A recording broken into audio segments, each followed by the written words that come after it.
তেলিয়ামুড়া থানার অন্তর্গত এক এলাকায় ৬ বছরের এক শিশুকে নির্যাতনের অভিযোগকে ঘিরে ব্যাপক চাঞ্চল্যের সৃষ্টি হয়েছে। অভিযোগ, পার্শ্ববর্তী বাড়ির নবম শ্রেণীর এক কিশোর ফুলের প্রলোভন দেখিয়ে শিশুটিকে ডেকে নিয়ে গিয়ে নির্যাতন করে।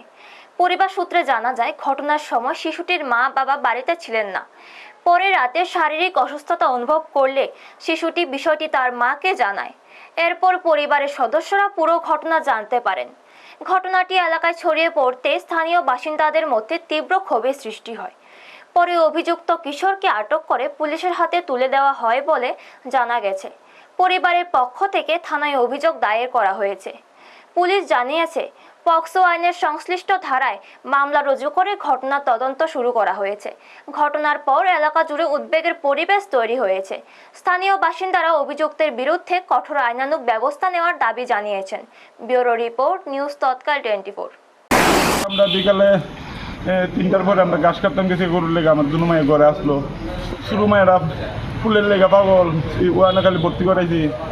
সবার বাড়ি গড়ে গড়ে এক লক্ষ জায়গা ফুল আনতো, ফুলের লেগে পাগল। তে হ্যাঁ আয় আমরা ভাই তাইও আনো আয় আমরা ভাই ফুল দিব এসে নিয়ে এসে খারাপ খরচ করতে। আমরা তো কইতে না, গাছ তুললে আইসে আমরা এই ঘরে আসলো।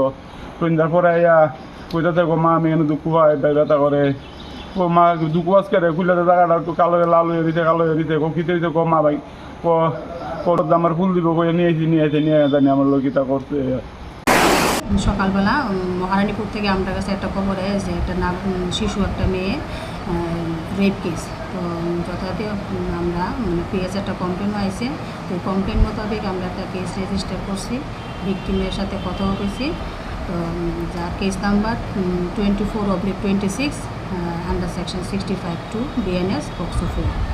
তো এখন আমরা ওই কেস মোতাবেক যে অ্যাকিউজড দেখা গেল জুবেনাইল, হ্যাঁ আমরা ডিটেন করছি। ডিটেন করে এখন আমরা রাখছি, তারপরে উইথ প্লেন ক্লথ। তো এখন ভিকটিমরে মেডিকেলেও পাঠানো হয়েছে, আর বাকিটা ইনভেস্টিগেশন চলতেছে। কোন জায়গা ধরছে এটা ঘটনা? এটা মহারানীপুর।